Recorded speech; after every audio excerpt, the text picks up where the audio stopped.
జీవితంలో ఒక్కసారైనా చేయాల్సిన యాత్ర చార్ధామ్. లతగారి ఆధ్వర్యంలో సంప్రదించండి.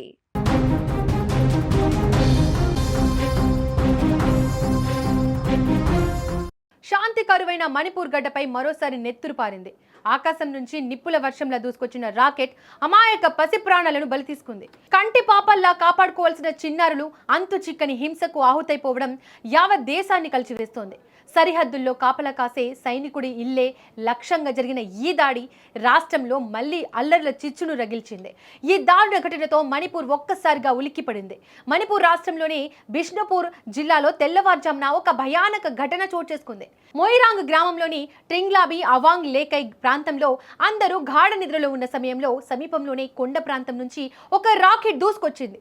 ఈ రాకెట్ నేరుగా సరిహద్దు భద్రతా దళ BSF అధికారి నివాసాన్ని ఢీకొట్టింది. ఆ సమయంలో ఇంట్లో ఉన్న ఆయన భార్య, 2 పసిపిల్లలు ఈ పేలుడు ధాటికి తీవ్రంగా గాయపడ్డారు.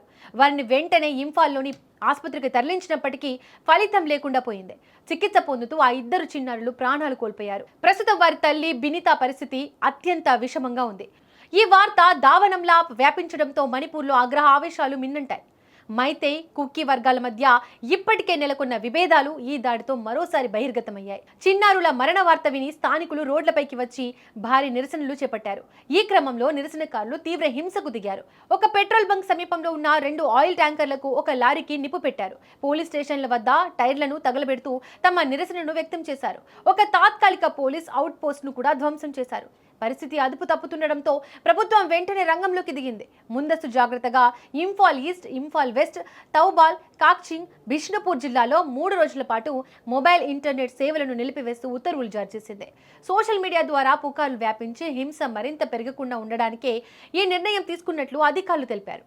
ఇక బిష్ణుపూర్ జిల్లాలో ఉద్రిక్తతలు తగ్గించడానికి ప్రభుత్వం కర్ఫ్యూ విధించింది. ముఖ్యమంత్రి వై ఖేమ్చంద్ సింగ్ ఈ ఘటనను తీవ్రంగా ఖండించారు. అమాయక పిల్లలపై రాకెట్ దాడి చేయడం అత్యంత క్రూరమైన చర్య అని, ఈ దారుణానికి పాల్పడిన వారిని చట్టం ముందు నిలబెడతామని ఆయన హామీ ఇచ్చారు. అదనపు భద్రతా బలగాలు ఘటనాస్థలానికి చేరుకొని గాలింపు చర్యలు చేపట్టాయి. తనిఖీల్లో భాగంగా మరో పేలుడు పదార్థాన్ని కూడా పోలీసులు స్వాధీనం చేసుకున్నారు. నిద్రిస్తున్న ప్రాణాలను బలి తీసుకున్న ఈ ఉగ్రవాద చర్యతో మణిపూర్ రాష్ట్రం మళ్లీ భయం నీడలోకి వెళ్ళింది.